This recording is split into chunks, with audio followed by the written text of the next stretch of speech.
Bismillahirrahmanirrahim. Assalamualaikum warahmatullahi wabarakatuh. Apa kabar semuanya? Semoga sehat-sehat selalu. Kali ini kita akan coba bahas tentang in-passing ke jabatan fungsional. Ya, kita akan coba bahas mengenai in-passing ke pengembang teknologi pembelajaran, kemudian in-passing ke Widya Iswara, dan in-passing ke asesor SDM aparatur.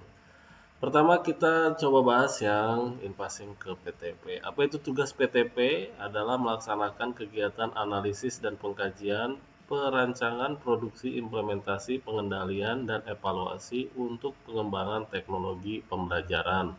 Jadi di sini bisa kita lihat ada kegiatan mulai dari analisis, tentu saja kita harus melihat kebutuhan siswa, kemudian karakteristik cara belajar siswa, dan juga multiple intelligence ya daripada kemampuan siswa itu sendiri, kemudian sampai ke evaluasi. Nah, jika kita bicara tentang hmm, fungsional ini tentu ada jenjang, pangkat, kelas, dan tunjangannya.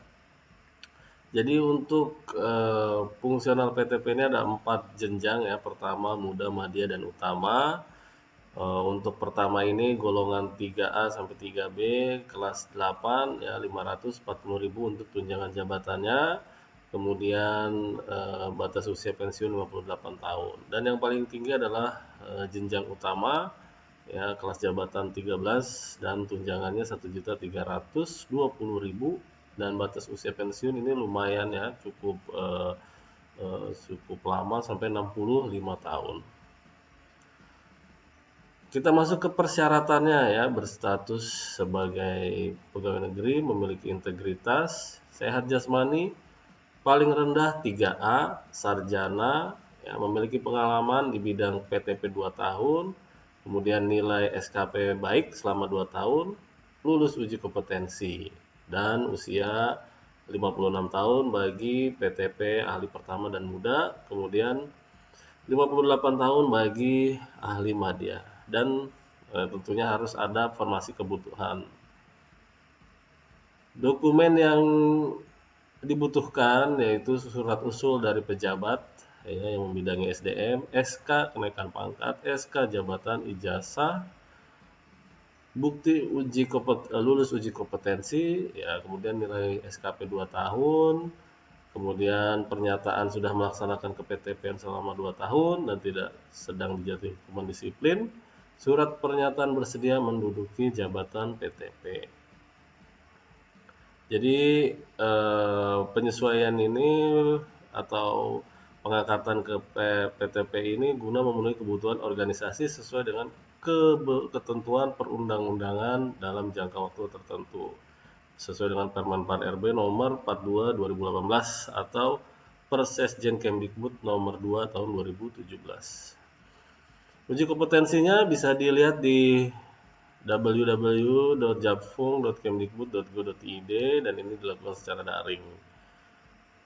Kemudian jadwal juga bisa dilihat di japfung.kemdikbud.go.id. Nah, ini cara pengusulannya, kita registrasi di laman Japfung Kemdikbud, kemudian Pustekom dan Biro SDM Kemdikbud akan melakukan verifikasi, hasilnya juga akan diumumkan di situ. Dan kemudian uji kompetensi dilaksanakan dan setelah lulus peserta akan mendapatkan surat keterangan lulus. Kemudian pemimpin unit kerja atau kepala kantor akan mengusulkan kepada Biro SDM.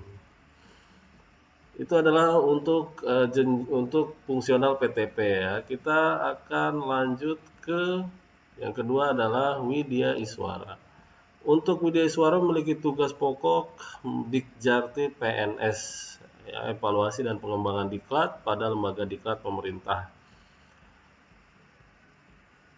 Tunjangannya untuk jenjang pertama 325.000 ya. Untuk yang utama 1.400.000. Batas usianya ini hampir sama dengan PTP tadi, 58 tahun sampai 65 tahun.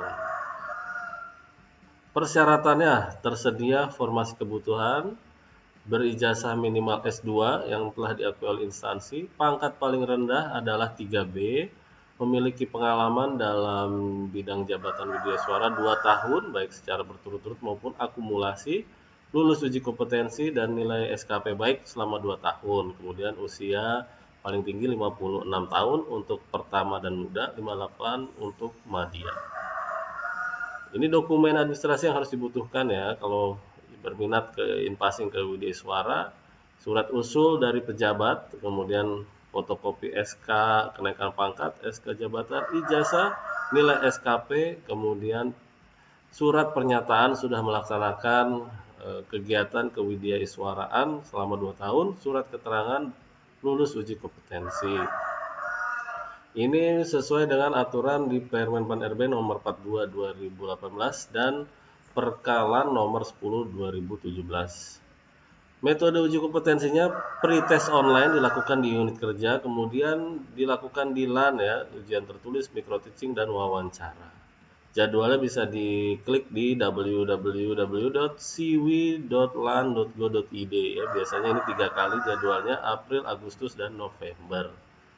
Tapi harus dicek dulu di sini ya, di siwi.lan.go.id. Tata cara pengusulannya menyampaikan usulan dari kepala setingkat eselon 2 ke sekjen, kepala biro SDM, kemudian kepala biro melakukan verifikasi ya dan akan melihat apakah sudah lengkap ya untuk mendaftarkan ke LAN. Kemudian uji kompetensi, kemudian pengiriman surat rekomendasi oleh LAN kepada Biro SDM. Biro SDM memproses penetapan keputusan Menteri tentang pengangkatan JF Widyaiswara. Oke, jadi mungkin ini ada salah ketik ya. Ini harusnya kita bicara tentang Widyaiswara. Jadi itu adalah cara untuk inpassing ke Widyaiswara. Kemudian yang terakhir adalah inpassing asesor SDM aparatur ya, yang memiliki tugas melakukan kegiatan penilaian kompetensi manajerial yang meliputi pelaksanaan, penilaian, monitoring, evaluasi pelaksanaan penilaian dan pemanfaatan hasil penilaian serta pengembangan metode penilaian sesuai dengan aturan Permen RB nomor 41 tahun 2012. Untuk tunjangannya ya, grade atau jenjang pertama kelas 8 450.000, utama adalah 1.400.000 dan batas usia sama dengan tadi PTP dan Widyaiswara. Persyaratannya tersedia formasi kebutuhan berijazah S1 ya, bidang psikologi, bahasa, sejarah, hukum, filsafat, antropologi, manajemen SDM dan ilmu-ilmu sosial, humanistik. Paling rendah 3B pangkatnya, memiliki pengalaman di bidang penilaian kompetensi manajerial 2 tahun ya.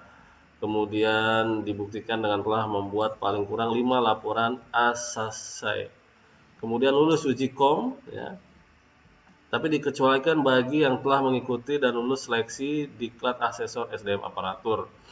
Nilai prestasi kerja 2 tahun baik, kemudian usianya ini batasnya 56 tahun untuk JF pertama dan muda, 58 untuk madya. Kemudian dokumen administrasi ya hampir sama dengan yang tadi PTP dan Widyaiswara. Kemudian di sini juga ada uji kompetensi ya, metodenya untuk jenjang terampil sampai dengan muda yaitu komputer access test dan wawancara.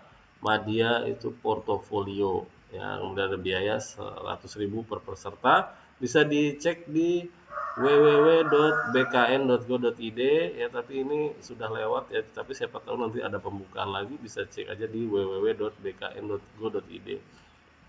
Tata cara pengusulannya juga ini hampir sama dengan tadi ya, usulan dari kepala setingkat eselon 2 ke sekretaris jenderal UPK Biro SDM.